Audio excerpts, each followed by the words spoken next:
బింబిసార మహారాజుకు దీక్ష. రాజగృహ మగధ రాజశ్రేణియ బింబిసారుని రాజధాని. రాజగృహ నగరంలోని పలువురు జటీలురు బుద్ధుని వద్ద దీక్షగైకొన్నారని తెలిసి నగరమంతటా బుద్ధుని గురించి చర్చ ప్రారంభమైంది. ఆ విధంగా బుద్ధుని నగర ప్రవేశం మహారాజు బింబిసారునికి తెలిసింది. అత్యంత సాంప్రదాయబద్ధులు, మూఢులు అయిన జటీరులను మార్చడం అంటే సామాన్య విషయం కాదు. నిజమే అనుకున్నాడు బింబిసార మహారాజు. అతనే సర్వోన్నతుడు, పవిత్రుడు, పరిపూర్ణుడైన బుద్ధుడు అయ్యి ఉండాలి. జ్ఞానంలోనూ సత్ప్రవర్తనలోనూ నిష్ణాతుడు, ప్రపంచాన్ని అర్థం చేసుకునే లోక సంచారి, మనుషులను సన్మార్గంలో నడిపించే ఉదాత్తుడు, నరులకు సురులకు బోధించే గురువు, తాను స్వయంగా అర్థం చేసుకున్న సత్యాన్ని ప్రబోధిస్తున్నారు.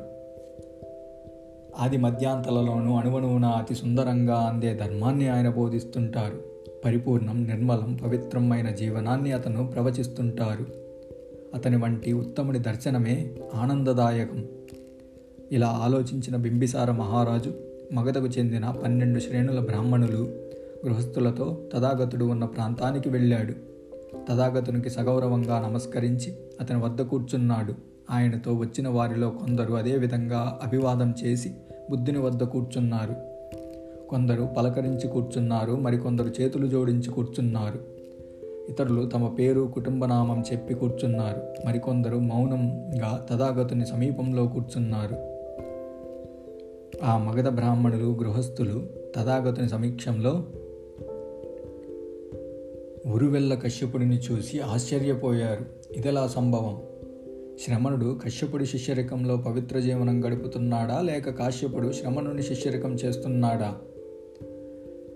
వారి ఆలోచనలను పసిగట్టిన తథాగతుడు పూజనీయుడైన కశ్యపుడితో ఇలా అన్నారు. ఉరువెల్ల నివాసి అయిన కశ్యప, మహనీయుడు అని పేరు పొందిన నీవు అగ్ని పూజను వదిలేయడానికి కారణమేమిటి? కశ్యపుడు ఇలా సమాధానమిచ్చాడు. అగ్నిహోత్రం వల్ల కమనీయ దృశ్యాలు, శ్వాసలు, రుచులు, కావాలన్న కోరికలు సంభోగేచ్ఛ తీరుతాయని అంటారు. కానీ ఈ కోరికలు తుచ్చమైనవని గ్రహించిన తరువాత నాకు బలులు, నైవేద్యాలపై ఆసక్తి పోయింది. మీరేమీ అనుకోకపోతే మీరు ఇటువంటి నిర్ణయానికి ఎలా వచ్చారో తెలపండి. పరమపూజీయుడైన కాశ్యపుడు లేచి నుంచుని తన ఉత్తరీయాన్ని ఒక భుజంపైకి వచ్చేలా సవరించుకొని బుద్ధుని ఎదుట సాష్టాంగ ప్రమాణం చేసి ఇలా అన్నారు. సర్వోన్నతుడు నా గురువు, నేను అతని శిష్యుడిని.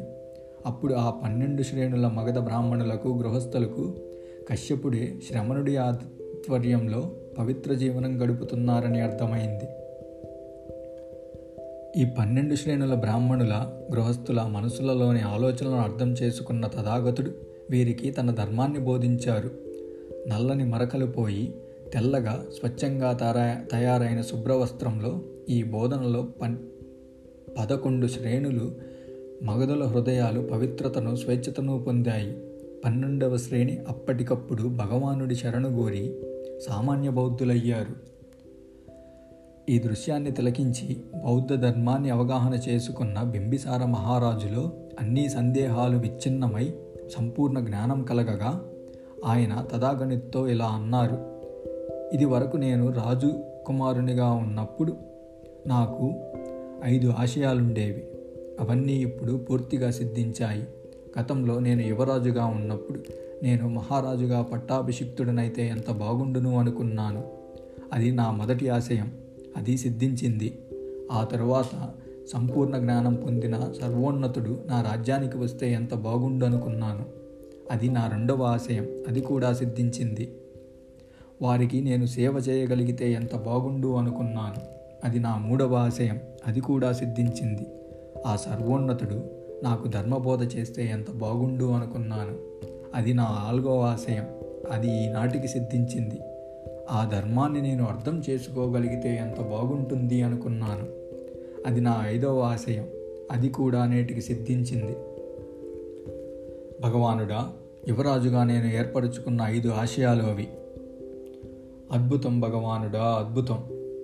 తలక్రిందులైన దాన్ని మళ్ళీ సవ్యంగా నిలబెట్టినట్లు, గోప్యంగా ఉన్నదాన్ని బహిరంగపరిచినట్లు, దారి తప్పిన వారికి మార్గం చూపినట్లు, అంధకారంలో దీపం వెలిగించినట్లు, చూపున్నవారు చూడగలిగినట్లు తథాగతుడు అనేక రకాల ధర్మాన్ని ప్రబోధించారు. భగవానుడా, నేను మీ శరణం కోరుతున్నాను. మీ ధర్మం, భిక్షువుల సాంగత్యం శరణం కోరుతున్నాను. ఈ రోజు నుంచి జీవితాంతం నన్ను శరణుజొచ్చి సామాన్య శిశునిగా స్వీకరించమని ప్రార్థిస్తున్నాను.